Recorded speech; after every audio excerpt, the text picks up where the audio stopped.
Самолет Ан-26, оснащенный оборудованием «Веер», готовится к вылету. Цель экипажа – обстрел облаков рядом с крупным пожаром на территории Вилюйского района. После 1,5 часов полета начинается запуск снарядов с йодистым серебром. Здесь горит лес на площади 3000 гектаров. При успешных взрывах осадки могут начаться в течение часа.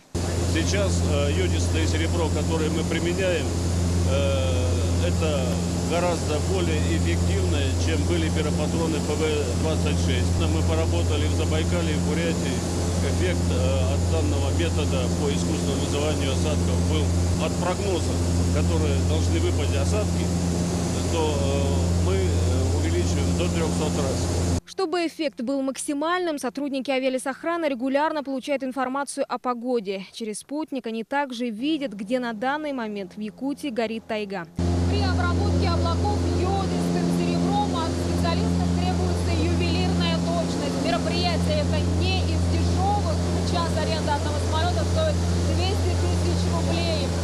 Первая операция прошла успешно. После взрыва вблизи поселка Киртыгистя горного района там выпало 28 миллиметров осадков. После работы с воздуха наступает очередь наземных служб. Вместе с пожарными в спасательной операции принимают участие десятки местных жителей.